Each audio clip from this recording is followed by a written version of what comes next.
Muy bien. Vamos. 3 y 4, 7. Vamos a ver. La primera fila. Y ahora vamos. Bien. Gracias, presidente. Buenos días, Dalila Escobar, de Proceso. Preguntarle en primer lugar, estos temas que tienen que ver con la cuestión de los religiosos, la cuestión de seguridad. Usted hace unos días hablaba de no cambiar la estrategia. También en el informe decía que había todavía cosas por hacer. A nivel nacional, pues ha habido varios llamados de religiosos de diferentes estados, desde la cúpula, pero también desde quienes están en territorio misioneros. Lo llaman en primer lugar a un diálogo nacional, afirman que es necesario, es momento de escuchar y que alguno de los religiosos de hecho mencionaba la frase de que a nadie hace débil escuchar a los demás. Algunos mencionan que pues es importante escuchar a familias de personas desaparecidas, a personas que viven de cerca este tipo de violencia. Preguntarle en primer lugar si usted considera que sí es necesario que se haga un diálogo y en todo caso si usted considera que se ha roto ese diálogo con al menos el ámbito religioso. Bueno, yo siento que se tiene que seguir escuchando a todos. El diálogo es permanente con todo el pueblo de México. No creo que en los últimos tiempos haya habido un gobierno que dialogue tanto con la gente, que esté cotidianamente recogiendo los sentimientos del pueblo.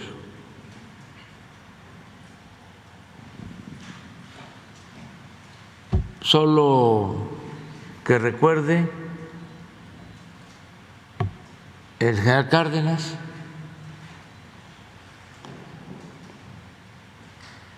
y puede ser que otro presidente o gobierno, pero nosotros constantemente estamos en comunicación y dialogando. En el tema de la violencia, nosotros estamos convencidos de que no se puede enfrentar la violencia con la violencia. Y estamos convencidos de que la paz es fruto de la justicia. Y estamos convencidos que no se puede enfrentar el mal con el mal. Y estamos convencidos que fue un error grave, un crimen, el haber declarado la guerra a la delincuencia al inicio del gobierno de Calderón.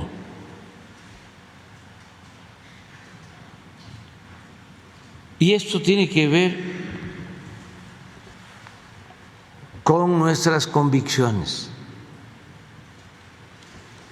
Nosotros somos humanistas, nosotros sostenemos que el ser humano no es malo por naturaleza, sino son las circunstancias las que llevan a algunos a tomar el camino de las conductas antisociales.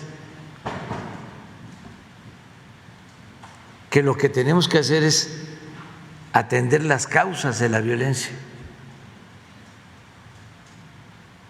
que no se empobrezca al pueblo, que no se abandone a los jóvenes, que no haya una sociedad desigual donde una minoría lo tiene todo y la inmensa mayoría carece hasta de lo más indispensable,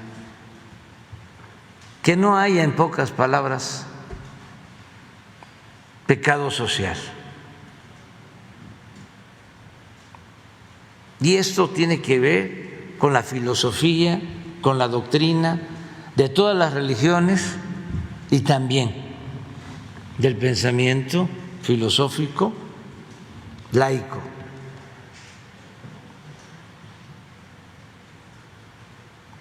Se puede probar científicamente.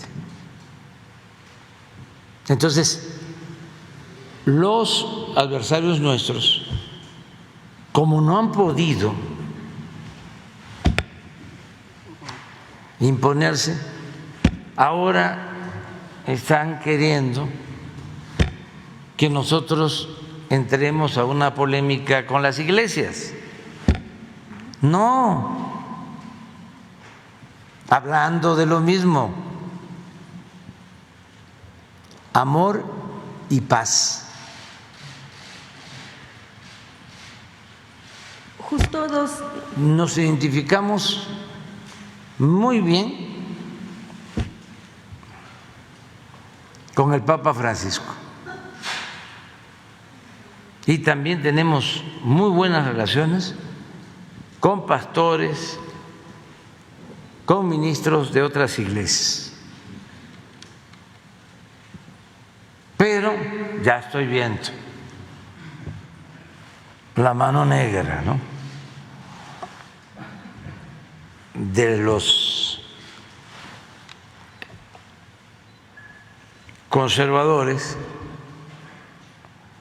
que quieren ahora echarnos encima a las iglesias.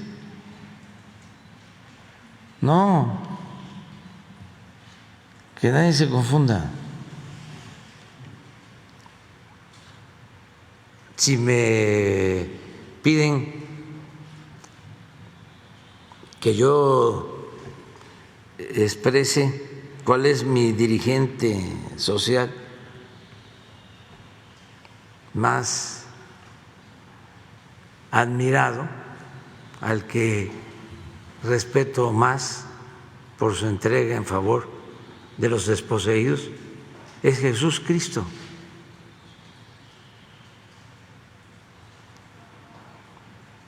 Que, de acuerdo a mi interpretación teológica, encabezó un movimiento en favor de los pobres. Y por eso los poderosos de su época lo seguían, lo espiaban, lo llamaban alborotador, agitador del pueblo, y lo crucificaron.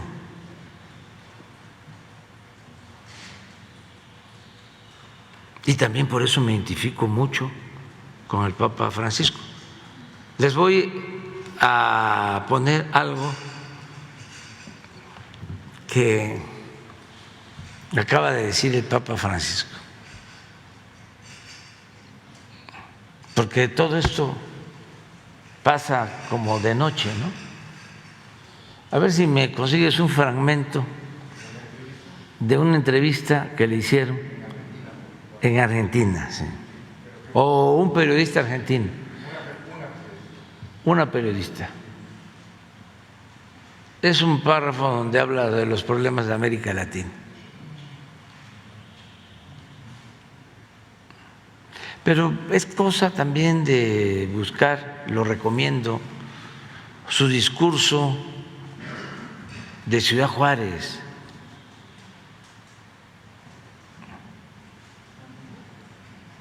Sus homilías o discursos cuando visitó México. Ningún dirigente político, religioso, había hablado con tanta claridad sobre los problemas de México como lo hizo el Papa Francisco en esa visita. Pero como no les convenía a los de las élites,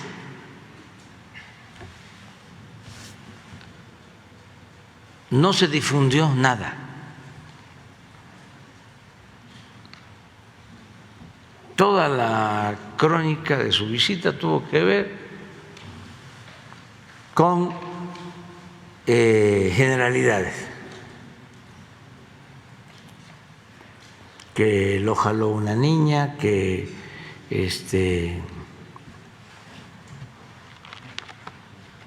llegó mucha gente,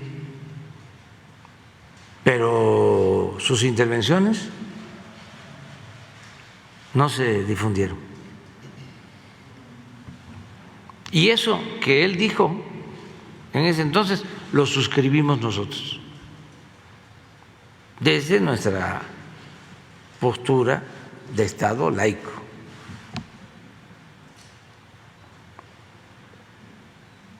Entonces no podemos nosotros confrontarnos con ninguna iglesia, y que los del PAN y del PRI y de otros partidos y Claudia X González y los que están molestos porque tenían el negocio del aeropuerto y no se les hizo, los que ahora tienen que pagar impuestos y antes no pagaban, los que se sienten ofendidos porque actúan como fifís, que no lo son también, porque para ser fifí, como dicen en Veracruz, le zumba. O sea, tienen que tener pues avión propio, yate, vivir en las lomas, en Santa Fe, pero en la Toscana, en el Pedregal. Nada de que si vives en la del Valle ya eres fifí, no. No. O sea, hay niveles. Entonces, que nadie se ofenda.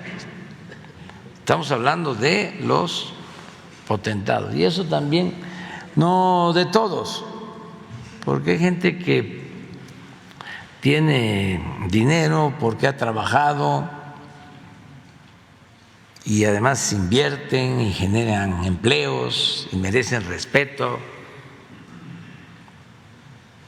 Y no todo el que tiene es malvado. Estos son los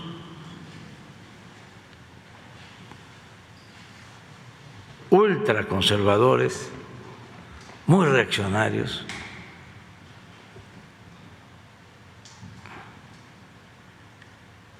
que se sienten superiores, son clasistas, racistas. Ellos son los que están enojados, pero también se les va a ir quitando, y tenemos que hablar de esto para que las nuevas generaciones vayan haciendo a un lado todo ese pensamiento rancio y conservador, hasta los hijos de ellos, que conozcan una realidad distinta, que se salgan de esa burbuja de individualismo, de egoísmo, de sentirse superiores. ¿Llamaría entonces a que no haya un distanciamiento con el grupo eclesiástico? No hay, llevamos muy buena relación con todas las iglesias. Esto lo estoy viendo ahora, sí, porque los estrategas del conservadurismo están pendientes y están viendo por dónde, porque no le salen las cosas. Hacemos un aeropuerto, es una central camionera, nadie lo usa, como si no se necesitara un proceso, si no llevara tiempo, como cualquier obra. Negocios que se abren, que inician, como dicen los técnicos, el punto de equilibrio, ¿no? Así es. Lleva tiempo, ¿no?, lograr el punto de equilibrio. Pero no en contra del aeropuerto.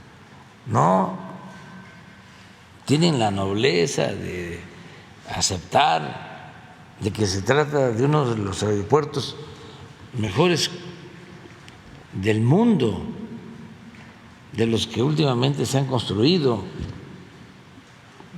que lo hicieron en tiempo récord los ingenieros militares, que nos ahorramos 125,000 millones de pesos. No. La refinería, lo mismo. No tienen la nobleza de decir, llevaba más de 40 años que no se hacía una refinería, una obra así en el sureste, con una inversión de, qué sé yo, 12,000 millones de dólares, que está todavía dando empleos a 30,000 obreros.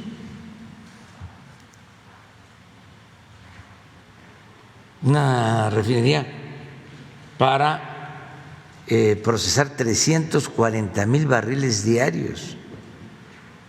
Claro que requiere de un proceso de prueba, pues ni modo que se inaugure y ya está el petróleo crudo entrando y ya se integra de inmediato todo el proceso y ya se está produciendo gasolinas. Eso lleva tiempo.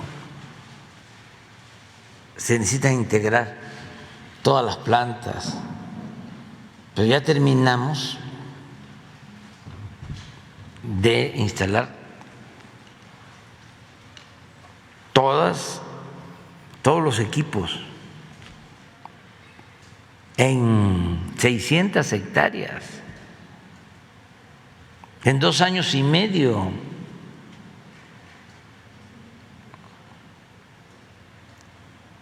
¿Quiénes hicieron eso? Mexicanos, del Instituto Mexicano del Petróleo, de Pemex, y sobre todo obreros mexicanos, empresas mexicanas, la mayoría de las empresas. Y no.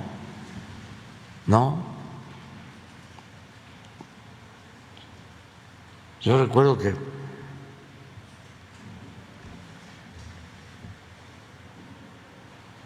Calderón dijo que iba a construir una refinería. Me va a llevar un tiempecito explicarlo porque yo ofrezco disculpas si se molestan, ¿no? Porque no hay que olvidar, anuncian con bombo y platillo de que van a construir una refinería. Y como tenían a todos los medios apergollados, fue una gran propaganda. Y pusieron a competir a los estados para ver qué estado ofrecía las mejores condiciones. Y ahí van los gobernadores, todos, a ofrecer. Aquí en Guanajuato es el mejor lugar, en Michoacán, en Tamaulipas, en Campeche. Bueno, allá en Guanajuato, en tu estado, hasta compraron un terreno. Ahí se quedó. Se quedó y lo pagaron bien, se rayaron. Entonces, en todos lados pusieron a competir. Eso tardó un tiempo. Y en los medios, hasta que deciden que van a hacer la refinería también en una ceremonia en Tula. Compran el terreno. ¿Y qué hicieron? la barda, pero ni siquiera la terminaron. Y luego dicen, se suspende. Entonces, ahora, los que no dijeron nada, cuando se engañó y se derrochó dinero, son los que están molestos por lo de la refinería Olmeca. Y así, el Tren Maya. Imagínense, estuve ahora el fin de semana. No son propietarios los que tienen el amparo, hay gente desconocida, claro, vinculada a estos grupos de poder, los mismos que presentaron los amparos para que no se hiciera el aeropuerto Felipe Ángeles. Y nos tienen parado, ya va para 3 meses, con todo el gasto que esto significa, sin razón, porque, como dicen los abogados, aceptando sin conceder que hay una destrucción ambiental. ¿Cómo es que se está trabajando en 1.450 kilómetros y no estamos trabajando en 100? Y qué casualidad que la destrucción es en donde están las inversiones más fuertes y los intereses económicos, en el tramo Cancún-Tulum, que además es donde existen menos vestigios arqueológicos.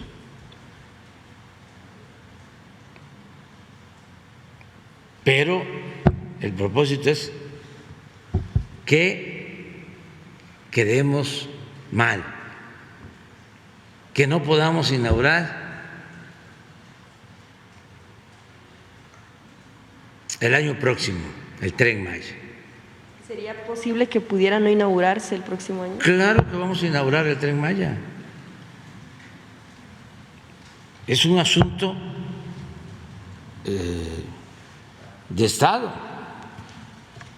No es posible que un grupo de intereses creados corruptos le causen daño al pueblo y a la nación, porque se trata de presupuesto público. Imagínense lo que se está perdiendo cada día que pasa.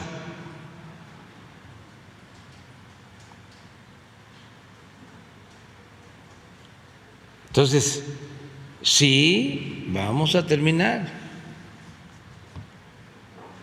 Presidente, en turno. Pero a ver, el Papa, ¿qué dijo? La unidad de la ¿Sí? Cambios más logrados y cuánto es lo que falta. Las cosas que yo hice no me las inventé, ni las soñé después de una noche de indigestión, no. Recogí todo lo que los cardenales dijimos en las reuniones pre-conclave que tenía que hacer el próximo Papa. Todos éramos conscientes que el próximo Papa estaba ahí, que no sabíamos quién iba a ser. Entonces dijimos las cosas que había que cambiar, los puntos que había que tocar. Lo que yo puse en marcha fue eso que se pidió. O sea, original mío no creo que haya habido nada, sino que es poner en marcha lo que se pidió entre todos. Por ejemplo, la parte de reforma de la curia terminó con la nueva Constitución Apostólica, Predicate Evangelium, ¿no? Que después de 9 años, 8 años y medio de trabajo y consulta, se logró poner lo que pidieron los cardenales, que ya se iba poniendo en práctica, porque los cambios se iban haciendo, ¿no es cierto? Y hoy día hay una experiencia desde el tipo de vista misionero, es decir, predicate evangelium, es decir, sean misioneros, prediquen la palabra de Dios. O sea que lo esencial es salir. Curioso, en esas reuniones hubo un cardenal que dijo, en el texto del Apocalipsis que tomó aquello de Jesús, dice, estoy a la puerta y llamo. Era para entrar. Si alguno me abre, entraré, qué sé yo. Él dijo, Jesús sigue golpeando, pero para que lo dejemos salir, porque lo tenemos aprisionado. Y eso es lo que pidió esa reunión de cardenales. Y cuando fui elegido yo puse en marcha eso. Enseguida, a los pocos meses se hicieron consultas continuamente, se fue un primer texto, después se consultó un segundo texto, hasta que salió la nueva Constitución. Y mientras tanto se iban haciendo los cambios, ¿no? O sea, no son ideas mías, eso que quede claro. Son ideas de todo el colegio cardenalicio que pidió eso. Más allá de su humildad, ¿hay una impronta suya, hay una impronta de la Iglesia latinoamericana? Eso sí. ¿En qué cambió esta perspectiva? ¿En qué posibilitó esta perspectiva? Es decir, la Iglesia latinoamericana tiene una historia de cercanía al pueblo muy grande, ¿no? Si tomamos las conferencias episcopales, ¿no? Primera, bueno, Medellín, después Puebla, después Santo Domingo, después Aparecida, siempre fue en diálogo con el pueblo de Dios, ¿no? Fue muy cercana al pueblo de Dios la Iglesia latinoamericana, ¿no? Y eso ayudó mucho, ¿no? Es una iglesia popular en el sentido real de la palabra, es una iglesia del pueblo de Dios, que se desnaturalizaba cuando el pueblo no podía expresarse y terminaba siendo una iglesia de capataces de estancia con los agentes pastorales que mandaban, ¿no? Cuando el pueblo se fue expresando cada vez más en lo religioso, terminó siendo protagonista de su historia. Y eso en la iglesia latinoamericana se dio bastante. Hay un filósofo argentino, Rudolf Kusch, que es el que mejor captó lo que es un pueblo. Y tiene sus libros sobre la filosofía de un pueblo. Y esto creo que es lo que vivió en parte la iglesia latinoamericana, aunque tuvo conatos de ideologización, ¿no? Por ejemplo, el instrumento de análisis marxista de la realidad para la teología de la liberación fue una instrumentalización ideológica a este camino de liberación, digamos así, de la iglesia popular en el sentido del pueblo latinoamericano, ¿no? Pero una cosa son los pueblos y otra cosa son los populismos. Acá en Europa continuamente lo tengo que expresar. Acá tienen una experiencia de populismo muy triste, ¿no? Hay un libro que salió ahora, Síndrome, en 1933, que muestra cómo se fue gestando el populismo de Hitler, ¿no? Entonces, a mí me gusta decir, no confundamos populismo con popularismo. Popularismo es cuando el pueblo lleva adelante sus cosas y en diálogo y es soberano, ¿no es cierto?, la soberanía del pueblo. El populismo es una ideología que se mete a reagrupar el pueblo en una dirección, ¿no? Y acá cuando le hablas de fascismo, de nazismo, entiendes lo que es un populismo en ese aspecto, ¿no? La iglesia latinoamericana tuvo, evidentemente, y tiene aspectos de sujeción ideológica en algunos casos. Los ha habido y los seguirá habiendo porque esa es una limitación humana. Pero es una iglesia que pudo expresar y puede expresar cada vez mejor su piedad popular, por ejemplo, ¿no? Su religiosidad popular, su misma organización popular, ¿no? Cuando vos encontrás que a las patronales del Milagro de Salta te bajan los misas chicos desde 3.000 metros y todo para venir acá, hay ahí una entidad religiosa que no es superstición, porque se sienten identificados con eso. La iglesia latinoamericana ha crecido mucho en esto. Y también es una iglesia que supo cultivar las periferias, ¿no? Porque la verdadera realidad se ve desde la periferia, ¿no? A mí me llamó la atención una conferencia que escuché de una filósofa que murió ya, Amelia Podetti. La frase era esta: Europa vio el universo cuando Magallanes llegó al sur. O sea, desde la periferia más grande se entendió a sí misma. O sea, la periferia nos hace entender el centro, ¿no? Podrán estar de acuerdo o no, pero si vos querés saber lo que siente un pueblo, andá a las periferias. Las periferias existenciales, no solo las sociales, las existenciales. O sea, andá a los viejos jubilados, son periferias, andá a los chicos, que de alguna manera te reflejan, andá a los barrios, anda a las fábricas, anda donde se juega el día a día, ¿no? Y ahí se muestra un pueblo, anda a la universidad, pero ¿dónde están los pueblos, no? Las periferias, ¿no? A los lugares donde el pueblo se puede expresar con mayor libertad. Y para mí esto es clave. Una política desde el pueblo, que no es populismo, es respetar los valores del pueblo, respetar el ritmo del pueblo, respetar la riqueza de un pueblo. Y ahí es donde usted ve, desde la periferia, la fuerza transformadora. Tal cual, ¿no? Y estaba pensando cuando usted hablaba de la iglesia latinoamericana, y Latinoamérica a partir de los últimos años empieza a mostrar también una salida distinta, digamos, una salida no neoliberal, sino justamente la construcción de un proyecto de sociedad mucho más inclusivo, ¿no? ¿Cómo ve a Latinoamérica como región? Latinoamérica todavía está en ese camino lento de lucha del sueño de San Martín y Bolívar, ¿no? Que es el sueño de la unidad latinoamericana, con los valores latinoamericanos. Y por supuesto, siempre fue víctima y será víctima hasta que no se termine de liberar de imperialismos explotadores, ¿no? Eso todos los países lo tienen, ¿no? No quiero... Más preguntar en el tema de lo que tiene que ver con la seguridad. En la parte de los religiosos hay dos planteamientos. Por un lado, por ejemplo, en el caso de Jalisco se habla, y ellos han declarado una paz fría, es decir, que saben que se operan, que sabe que pues incluso hay cobros de piso por hacer algunas actividades. En el caso de y que bueno, muchas veces no lo denuncian por temor a que pues obviamente están ahí en el pueblo y los pueden hostigar. En el caso de Zacatecas, por ejemplo, algunos religiosos plantean que sí se puede dar una especie, bueno, sí lo plantean, de amnistía a cambio de que depongan las armas. Preguntarle en el tema de la estrategia, más allá de la frase abrazos, no balazos, ¿cómo se define la estrategia? Si es en todo caso, porque algunos la ven permisiva, se permite que los delincuentes puedan actuar con tal de que no haya masacres a cambio. Es una idea que se tiene equivocada. Nosotros lo que estamos atendiendo son las causas de la violencia. No se hacía así.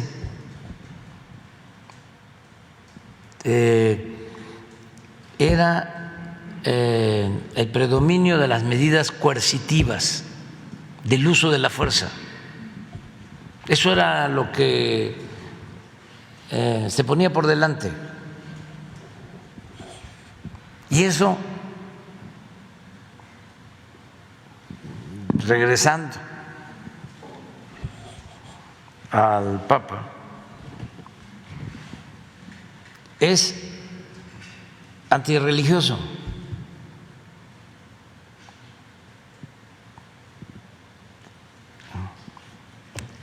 Todo lo que tiene que ver con la violencia, y en especial es anticristiano, teológicamente hablando. No puede, con todo respeto lo digo, un sacerdote, un obispo, un pastor, decir que se debe responder la violencia con la violencia. Es la ley del talión, es el ojo por ojo, el diente por diente.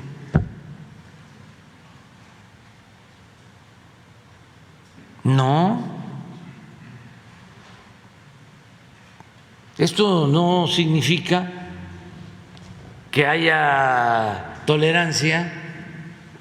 Todos los días detenemos a delincuentes y cuando no hay opciones se dan enfrentamientos. Ayer en Sonora detienen a 3 delincuentes famosos, un grupo de soldados, y los tienen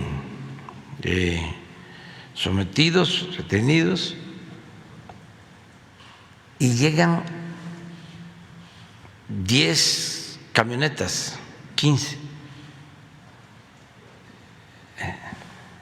en número 60 contra 10. El encargado del operativo, con mucho aplomo, pide apoyo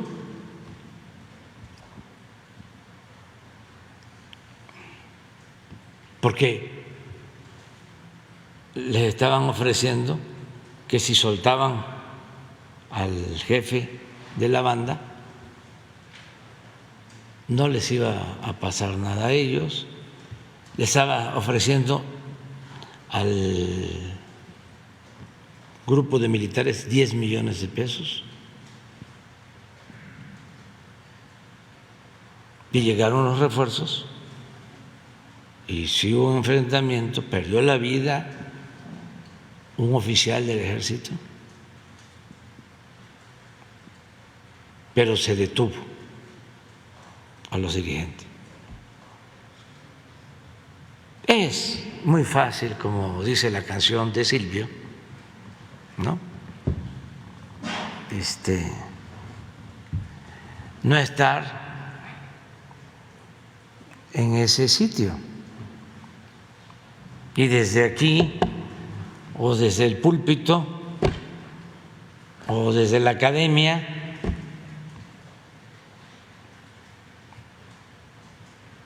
estar diciendo lo que supuestamente debe aplicarse o llevarse a cabo. Pero con este ejemplo de Caborca, de Sonora, que voy a pedir que hoy lo informen, pues lo que quiero dejar de manifiesto es que no significa tolerancia o que no se esté actuando. Claro que estamos actuando y hay resultados mejores que antes. Para que quede así claro, que se oiga bien, que se oiga lejos, desde que estamos en el gobierno hay una reducción del 30% de delitos del fuero federal. 30% de delitos del fuero federal. Hasta en homicidios, que es fuero común, tenemos una reducción del 5%, lo más difícil que encontramos. Pero también la politiquería está queriendo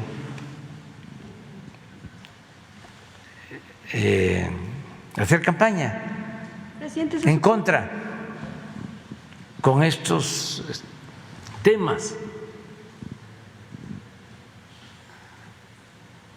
Entonces, es importante que se sepa, afortunadamente tenemos posibilidad de la réplica aquí y de informar. y la gente está muy consciente de lo que está sucediendo, pero sí hay toda una campaña de desprestigio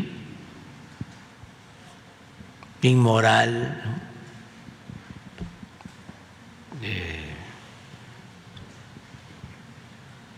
Difamatoria, y son casi todos los medios de comunicación, con honrosas excepciones. Ayer estaba yo viendo, no me acordaba, pero a pesar del COVID todavía,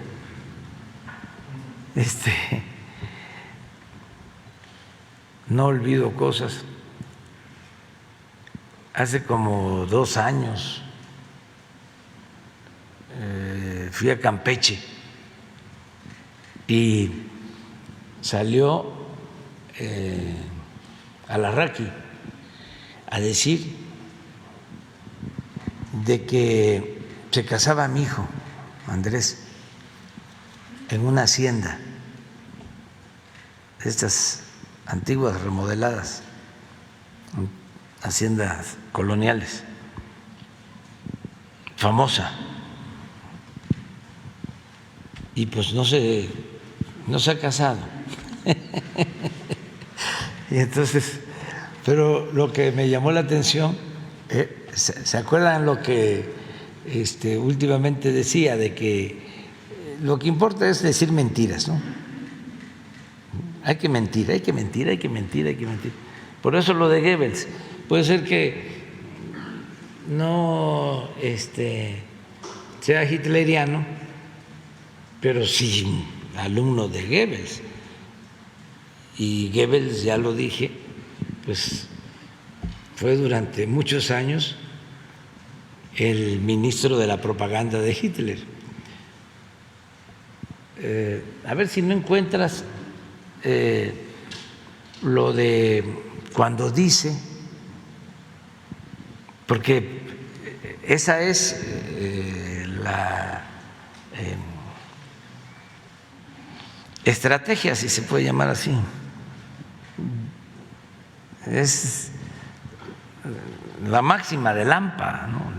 de la política y del periodismo. La calumnia cuando no mancha tizna, y calumnia porque algo queda. Y estaba, sí, es Goebbels, hay hasta manuales sobre eso, pero desde antes se aplicaba eso en el periodismo. Se usaba muchísimo en la época de la dictadura porfirista, antes de la Segunda Guerra Mundial. Es una donde dice, a ver si la encuentran, dice, me equivoqué, no se va a casar el hijo de Andrés Manuel, todo por las benditas redes sociales. Hubo reporte, presidente, de una agresión más a un religioso en Michoacán. Se hablaba del padre Mateo Calvillo Paz. Nada más a ver si tienen el reporte de si hubo agresión. No tenemos. Nada, porque él lo había hecho público, que le habían golpeado y que, bueno, solo. Afortunadamente no. Bueno, puede ser, pero no nos informaron. En la noche. Y ya nada más, como tocaba el tema de Dos Bocas, preguntar al presidente si pudiera haber un informe en torno a qué fue lo que hizo que se elevaran los costos del tema de la refinería Olmeca en Dos Bocas, y bueno, si habrá también exhibición de los contratos, si no hay opacidad en algunos de los que pudieron tal vez tener algunos convenios modificatorios para elevar los costos, nada más.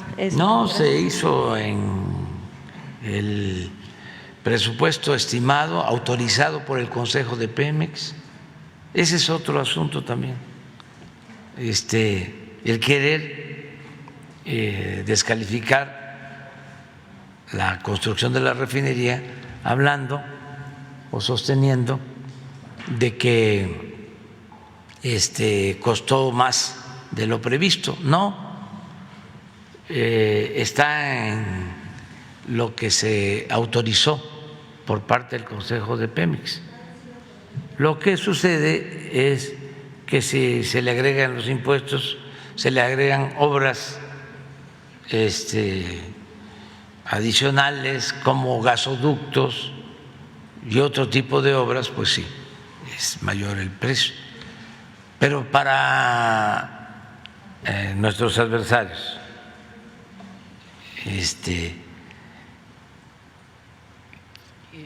si esa refinería la iniciáramos hoy, nos costaría 25,000 millones de dólares y no la tendríamos cuando más se necesita.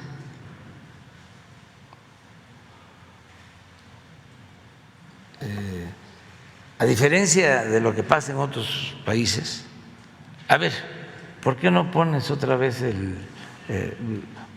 pongan de favor, ¿tienen lo de Alarraqui?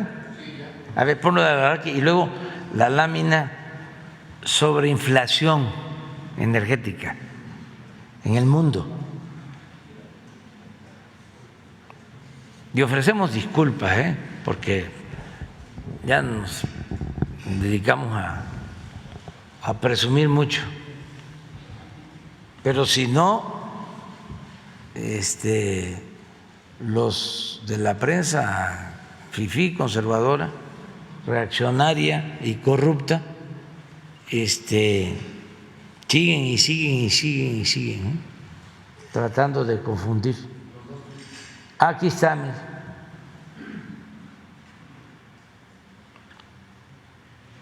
Fíjense, las humildes fotos de la humilde boda de Andresito Junior. Ayer en Campeche, Hacienda Guayamón, cada noche entre 6,000 y 8,000 pesos. No hay duda, primero los pobres. Este es ese señor, ¿cómo se llama? Alarraqui.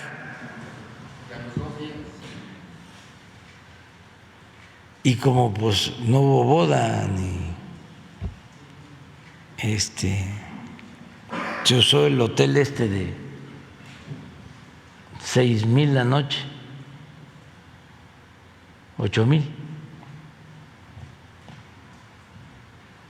Fíjense, a los 2 días. Es la vieja, perversidad. Cuando empezaron a ceder los medios, con el derecho de réplica, primero eran 8 columnas, para difamar. Y luego, si acaso aceptaban la réplica, mandaban el escrito a la página 38 de la sección C del periódico. Pero aquí 2 días calumniando. Es un calumniador.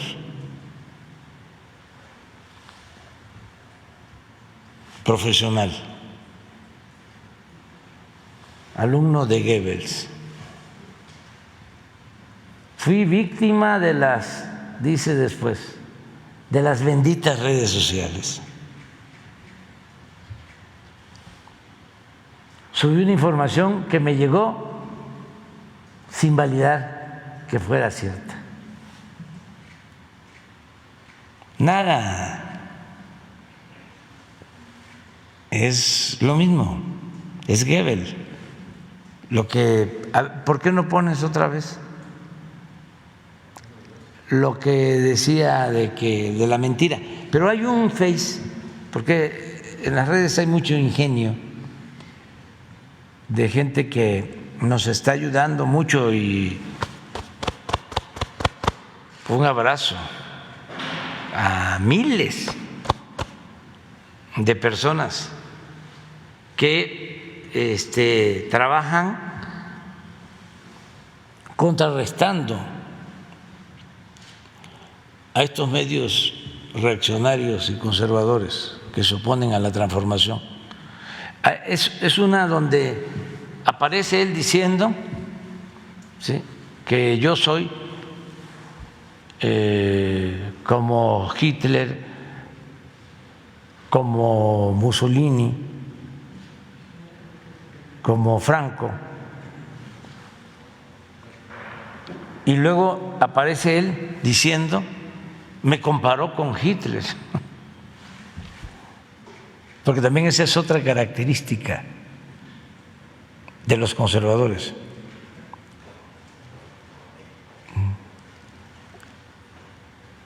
Se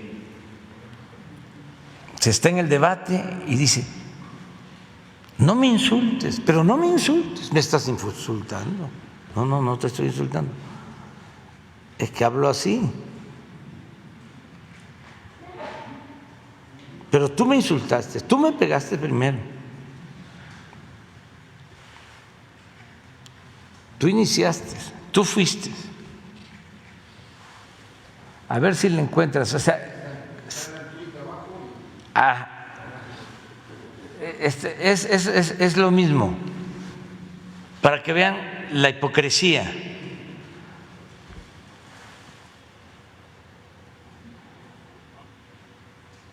Y aclaro,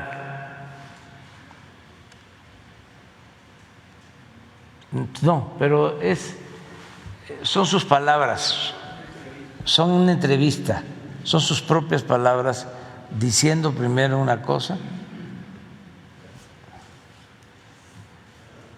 y luego quejándose. Y también con subrayado, tengo un profundo respeto a la comunidad judía, profundo respeto a la comunidad judía, y tengo muy buenos amigos en la comunidad judía. Este es otro asunto completamente distinto. Es un poco lo de la iglesia, ¿no? Yo fui atacado por la iglesia, o para decirlo con precisión, por algunos jerarcas de la iglesia en el 2006, que hicieron campaña en contra.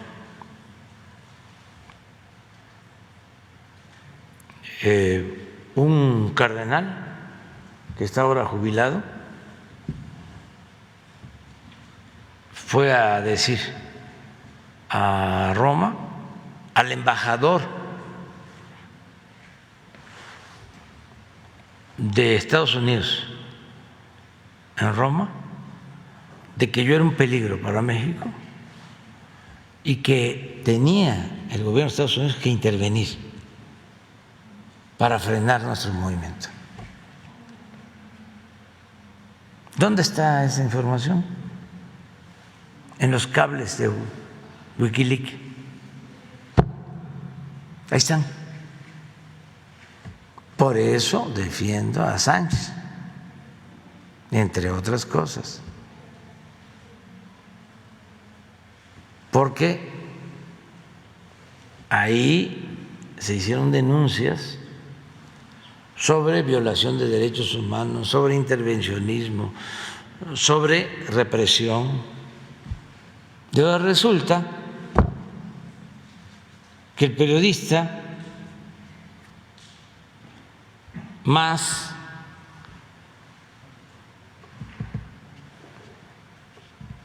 valiente,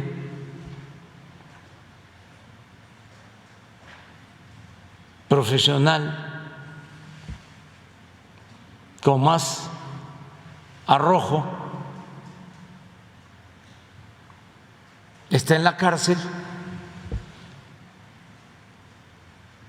y la gran prensa guarda silencio. ¿Dónde está la libertad de expresión? ¿Dónde está la defensa a la libertad de expresión?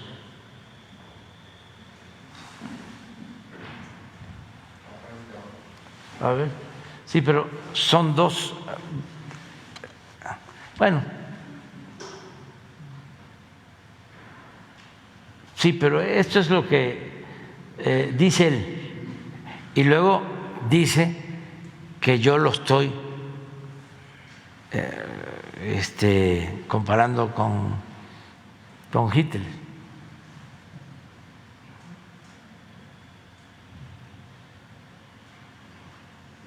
Oh, si tienes el video o el audio de esto mismo.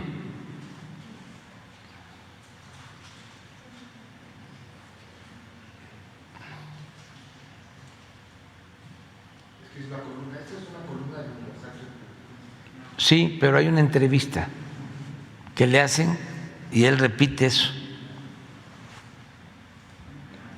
Y hay un mensaje que pega las dos cosas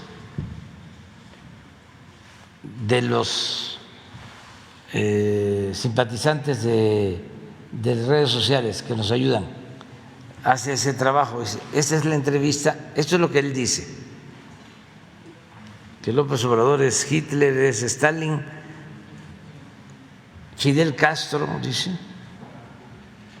Sí, y luego ahí mismo, en la entrevista que le hacen últimamente, dice, me compara con Hitler. Él sí puede, yo no. Puedo decir que es hitleriano. ¿Cómo no lo voy a decir? Si tengo las pruebas. Él mismo se define diciendo que hay que decir mentiras.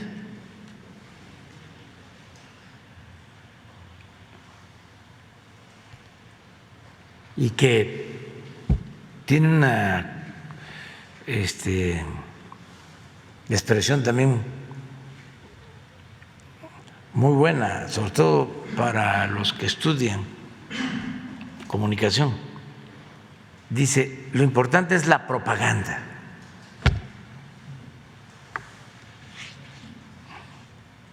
Los intelectuales de derecha siempre cuestionan lo de la propaganda, siempre. Se habla de que en la comunicación lo que se tiene que dar es información, no orientar, no concientizar, no hacer propaganda. Y él está diciendo, esto es propaganda.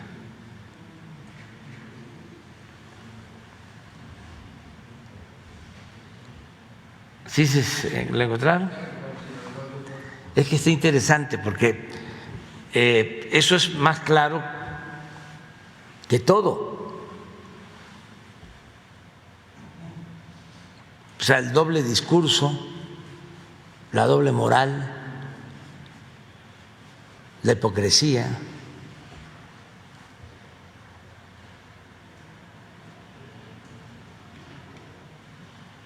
Y hay que darle el crédito a ver si es este. Así, ese es agosto de 2020.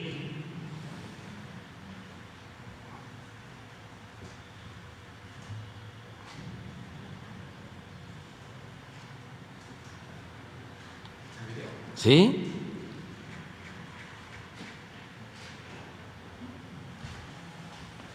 Obrador decidió copiar la misma estrategia de Trump, Mussolini, Hitler, Franco, Fidel Castro, Stalin, etcétera, etcétera, para dividirnos y vencernos. Tengo que decir que nunca un presidente me había ofendido. Usted me difamó diciéndome Hitler, Mussolini, Franco y Stalin. El gobierno de López Obrador decidió copiar la misma estrategia de Trump, Mussolini. Síguele. Es que uno es en el 20 y este es en el 22. El gobierno de López Obrador decidió copiar la misma estrategia de Trump, Mussolini, Hitler, Franco, Fidel Castro, Stalin, etcétera, etcétera, para dividirnos y vencernos. Tengo que decir que nunca un presidente me había ofendido. Usted me difamó diciéndome Hitler, Mussolini, Franco y Stalin. El gobierno de López Obrador. Bueno, vamos adelante.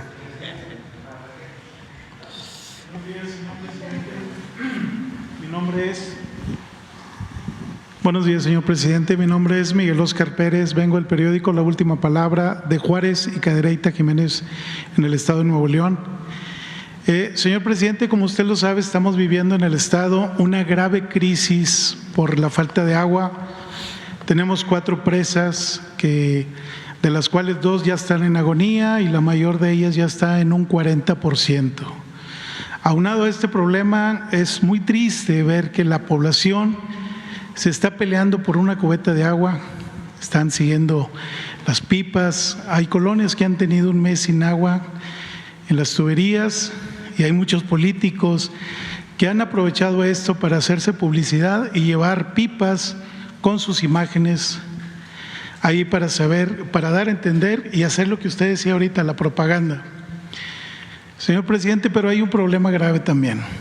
El gobierno del estado empezó a explotar los mantos acuíferos, los mantos freáticos, pero empiezan a repartir agua en pipas sacadas de esos pozos y conectan aparte por medio de bombeo el agua de estos pozos a la tubería y empieza a fluir el agua, mas sin embargo este tipo de práctica no lleva ningún control sanitario, señor presidente.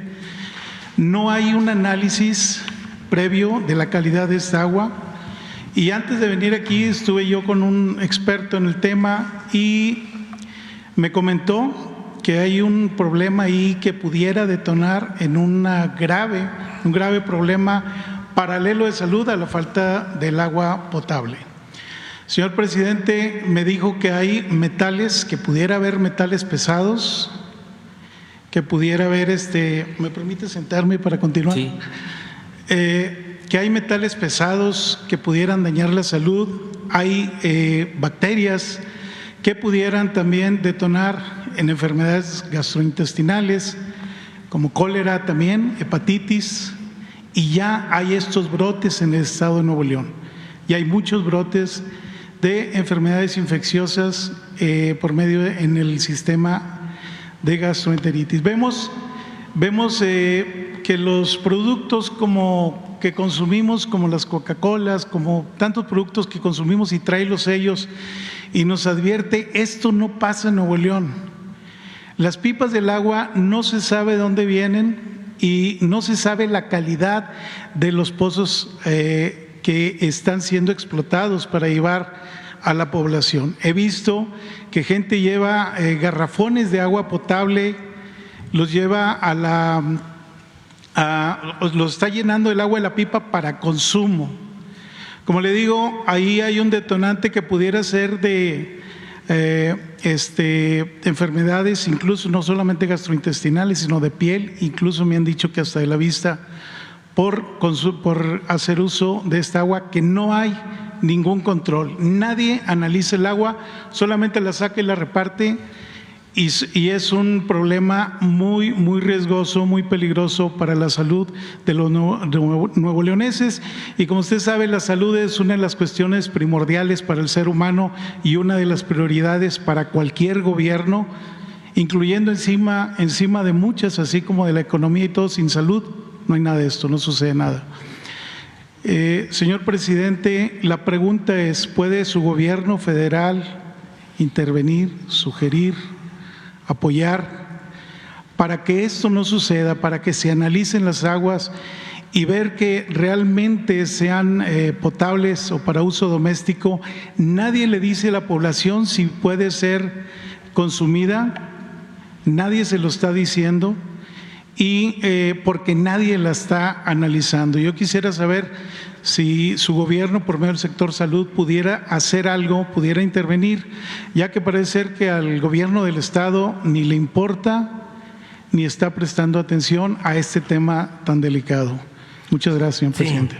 Nosotros estamos dando seguimiento y apoyando en el caso de la falta de agua en Nuevo León. Voy a pedir hoy un informe, porque la vez pasada que se dio a conocer la manera en que se estaba ayudando y se estaba trabajando en coordinación con el gobierno del estado, se expuso también el consumo de agua de las empresas, de creo que 62, 63 empresas que tienen un consumo como de 500 litros por segundo, que podían ayudar para la escasez. Tengo la información que después de eso ya estaban ayudando, pero después de que se informó sobre este asunto aquí, otros se sumaron a entregar agua, y no tengo información reciente. Voy hoy a hablar con el director de Conagua, con Germán Martínez, para que nos informe, y si te parece, de acuerdo a tu propuesta, mañana nosotros damos información al pueblo de Nuevo León sobre la situación de la escasez de agua, y nos da tiempo el día de hoy también para comunicarnos con el gobierno del estado y tener información para seguir actuando, y si es necesario tomar otras medidas más drásticas,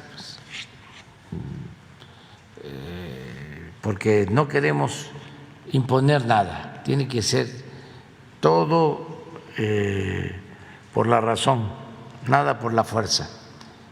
Y sí están ayudando a los empresarios, pero también no es suficiente con el agua que ellos tienen asignada. También eso es importante que se sepa, que es muchísimo más lo que se requiere para consumo doméstico. Sí puede ayudar mucho, y quiero ver si ya se está implementando, el que el agua de la zona de riego, de la zona de los cítricos, se está ya destinando para el uso doméstico, porque esa sí es una cantidad, es un volumen considerable. Entonces, mañana, si te parece, damos un informe y se aclara si existe control de la potabilización del agua, si hay pues vigilancia para que sea agua sana y que no vaya a generarse un problema mayor. Si te parece, lo hacemos así. Claro que sí, señor presidente. Muchísimas gracias. Viene Germán Martínez mañana a informarnos.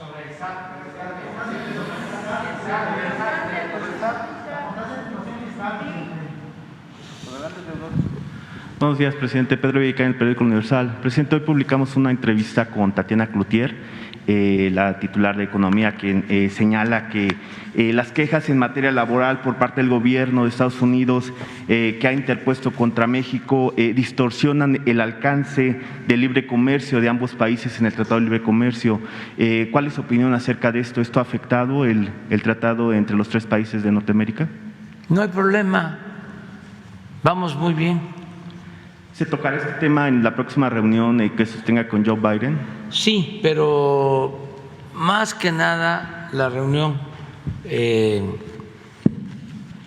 tiene carácter bilateral.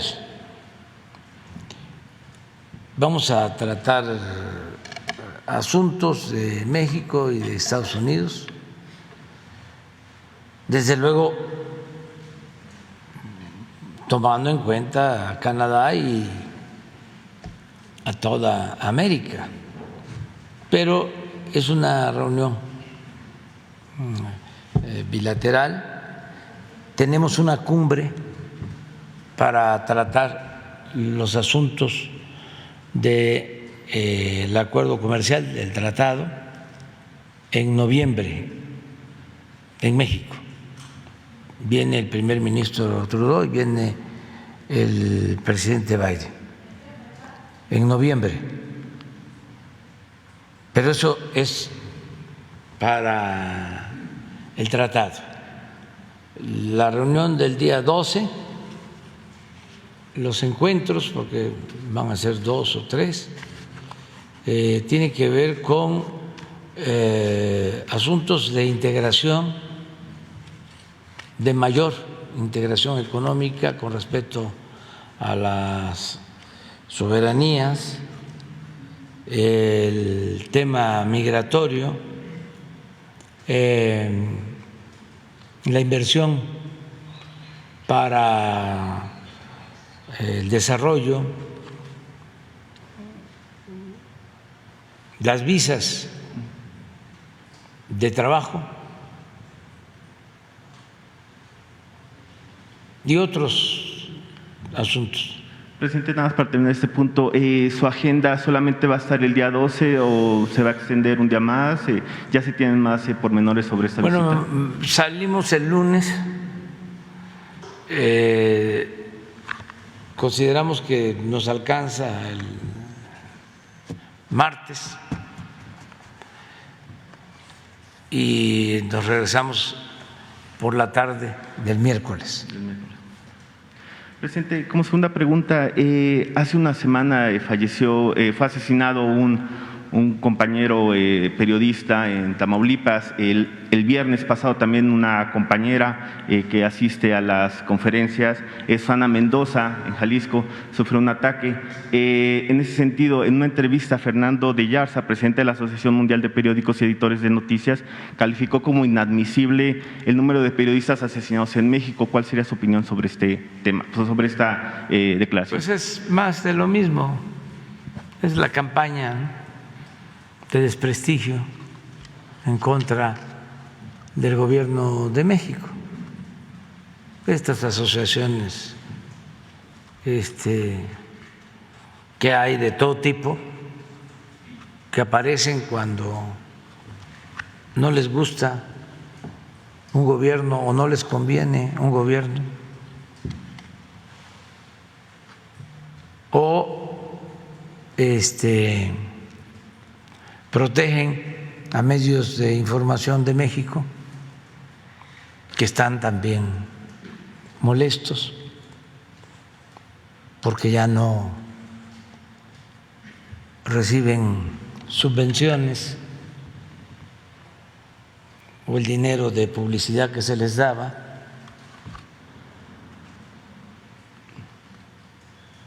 Pero esto es así, no es para rasgarse las vestiduras.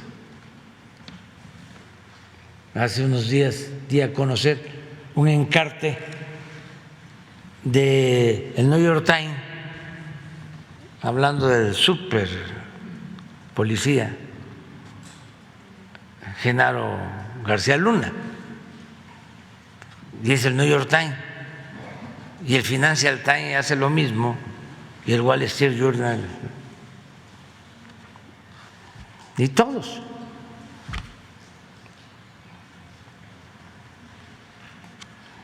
O sea, estamos hablando esto de Assange,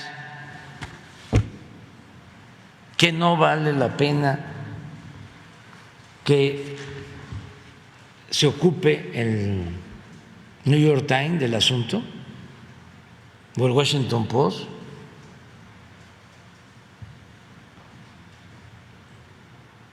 El Financial Times o El País, y convocar a un encuentro de la prensa más importante del mundo para exhortar, para pedir, para llamar a que se le otorgue un indulto a Assange.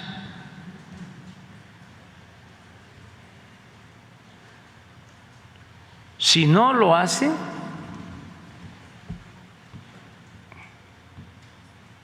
van a quedar manchados. Y ya hay que empezar con la campaña de que si lo llevan a Estados Unidos y lo condenan a pena máxima y a morir en prisión, hay que empezar la campaña de que se desmonte la Estatua de la Libertad que entregaron los franceses y que está en Nueva York.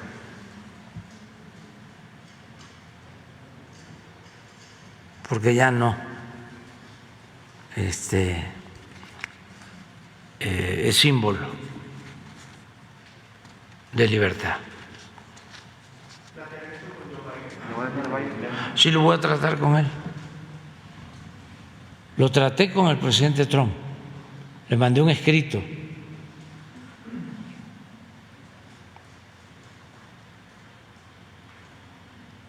Pero no puede haber silencio.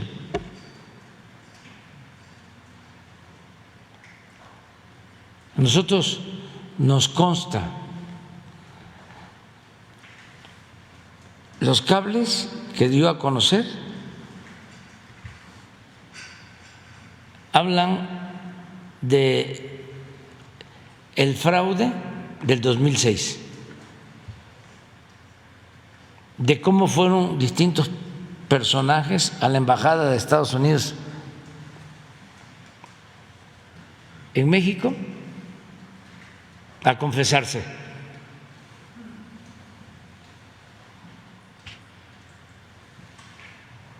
Eso que les estoy planteando del cardenal, ahí viene.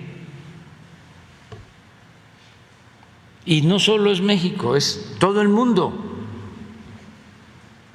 Pero además, cuando se dio a conocer esta información, participaron varios medios, se pusieron de acuerdo en el mundo para dar a conocer toda la información, porque consideraron que era un aporte a la defensa de los derechos humanos, a la libertad de expresión, para no continuar con el doble discurso, con las mentiras, con el estar declarando una cosa y estar haciendo otra.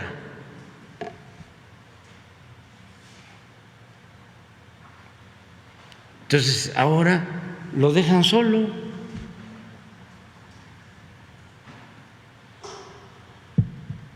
Ya es muy tarde, ¿eh? Ya lunes hablamos bastante.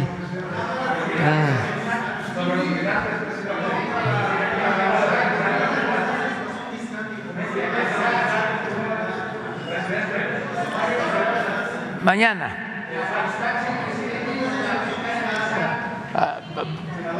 Una lista, 1, 2, 3, 4.